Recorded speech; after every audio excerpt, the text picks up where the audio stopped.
لو عندك مقص تعالي هعملك الفطير المشلتت الحلو بطريقة جديدة وعبقرية ومميزة ومبتكرة جدا. بخطوة واحدة هخليكي تعملي الفطير المشلتت بدون خطوات كتير وبدون توريق كتير وبدون عجن وبدون فرد نهائي.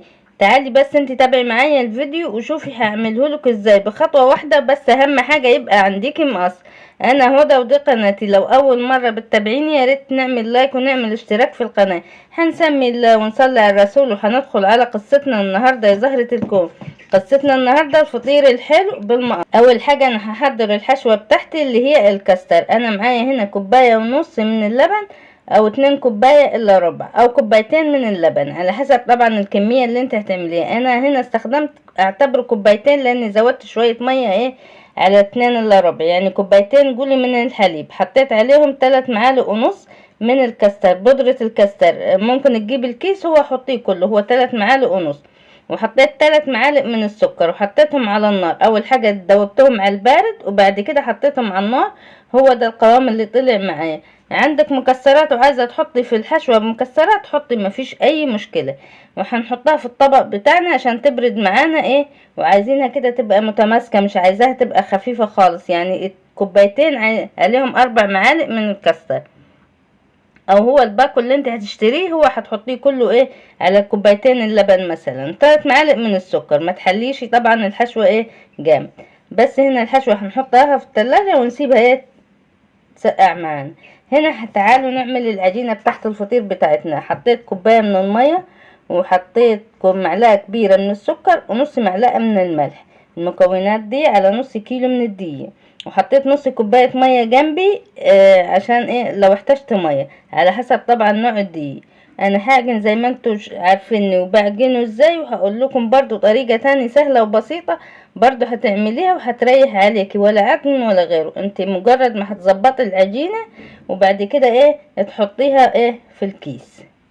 هنا هنظبط العجينة بتاعتنا ونشوف القوام اللي احنا عايزينه. هتاخد معايا كوباية وربع بالظبط، نص الكيلو زي ما قلتلك على حسب نوع الدقيق بتاعك.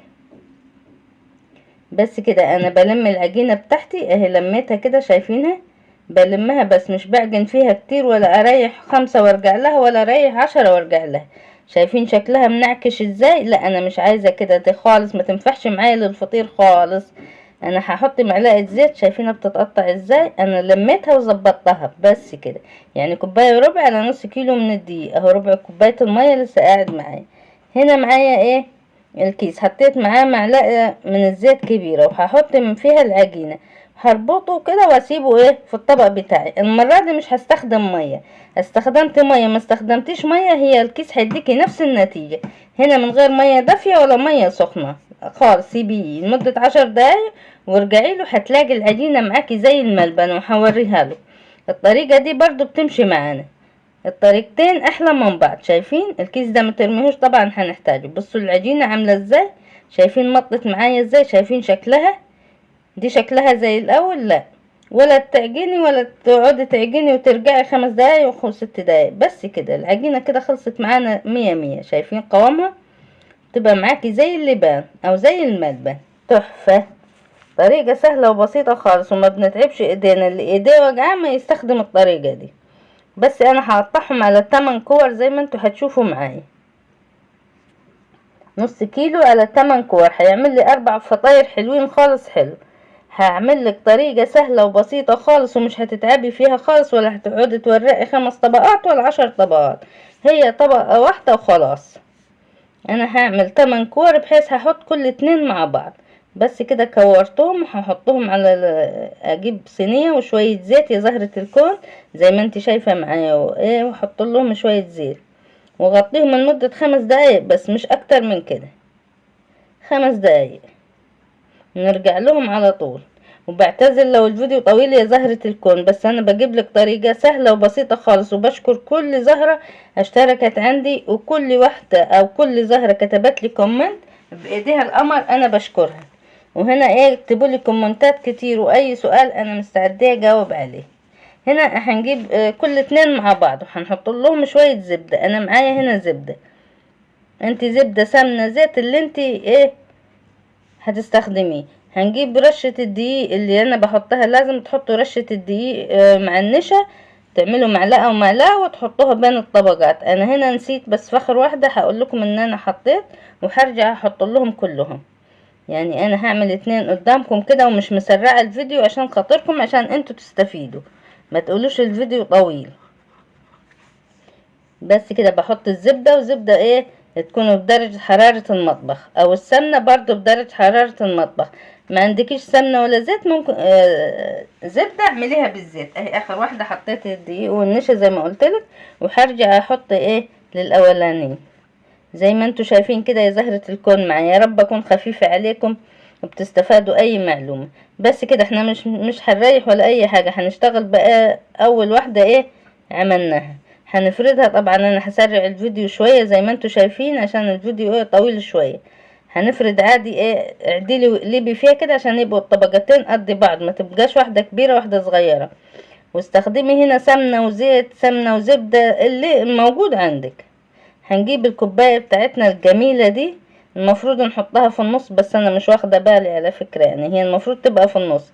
وهنجيب القطاعة بتاعتنا، هنجيب سكينة الموجود عندك، واعمليها شرايح زي ما انت شايفة كده صغيرة، وسيبي واحدة كبيرة عشان نلف بيها. شايفين؟ وشدي انت وبتحطي كده على الكوباية. بصي افردي، شايفين؟ افرديها يعني ايه، افرديها كده ايه، شايفين؟ شايفين هي زي الملبن العجينة اصلا. طريقة سهلة وبسيطة خالص وسلسة كده، وحاجة ايه يعني حاجة مسلية. بصوا افردوها كده على الكوباية زي ما انتوا شايفين. ما تنسوش طبعا تحطوا الزبدة كل طبقة والتانية، انا بنسى شوية واحط شوية، بس انا بفكركم اهو. بصوا، والطبقات تكون صغيرة ما تكونش كبيرة.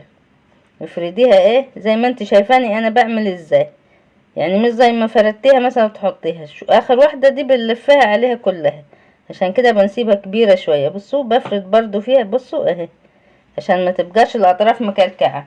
هقول لكم معلومة مهمة برضو لما ناجي نفرد ايه التاني. نجيب المقص بقى وافتحيها من النص وطلعي الكوباية بتاعتك. شايفين؟ ايه رأيكم؟ طريقة تحفة وسهلة وبسيطة خالص. هنا لما تاجي تحطي الحشوة حطيها كده ايه، حطيها بايدك لجوه عشان تطلع في كل الفطيرة، ما تبقاش هي في النص وبس. بصوا حطوا في يعني دخلي ايديكي ودخليها كده لجوه، هظهرها لك في الفطيرة التانية اكتر. بعد كده قفليهم على بعض، شايفة اهي قفليهم، امسكي ايه قفليهم كده كويس وبس كده، وحطيها في الصينية وسيبيها تريح بقى. على ما تعملي الباقي هتكون هي اول واحدة معاكي ريحت.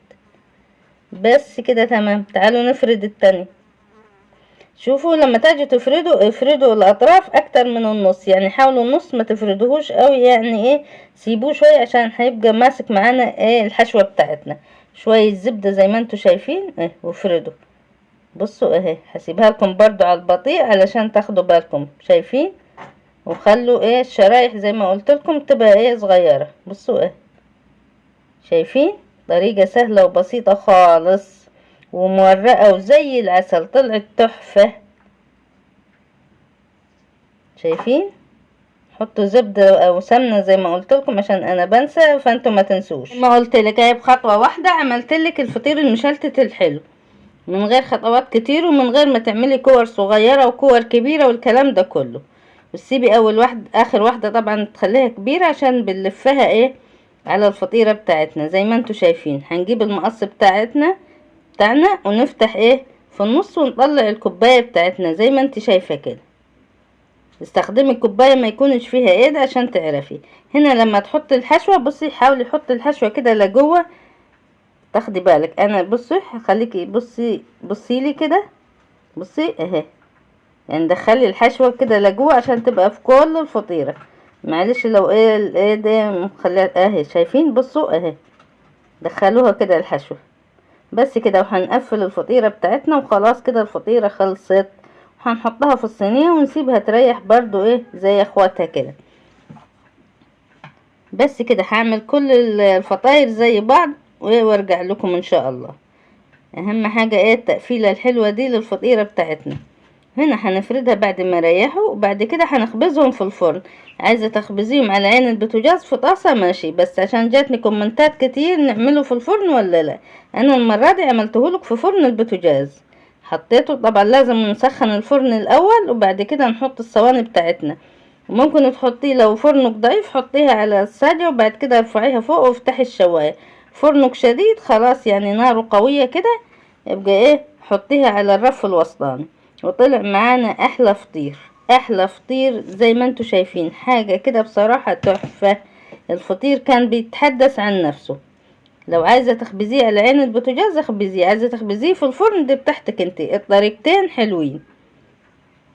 مورق ومقرمش كده وزي العسل. هنا معايا شوية عسل، عايزة تحطي الحشوة اللي انتي عايزاها، يعني عايزة تحطي سكر ولبن حطي، وشوية مكسرات. انا حطيت شوية عسل وشوية مكسرات وشوية جوز هند بس كده. ونوع تاني هحط له لبن وسكر زي ما انتوا بتحبوا تاكلوه كلوه.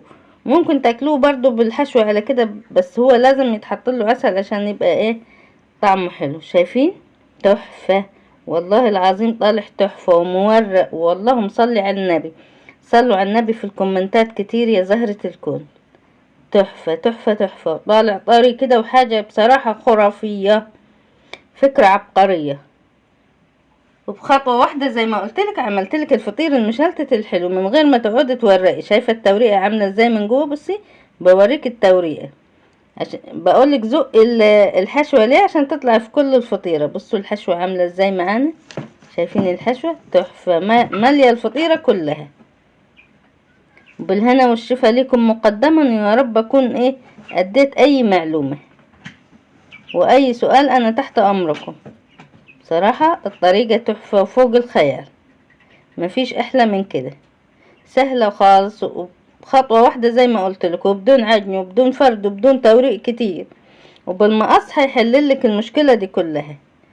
شايفين احلى فطير حلو. اللي كانوا طلبوا مني الفطير الحلو جبت لكم الفطير الحلو بطريقة عبقرية. ومع السلامة، اشوفكم فيديو قريب، ويا رب اكون خفيفة عليكم، ومع السلامة.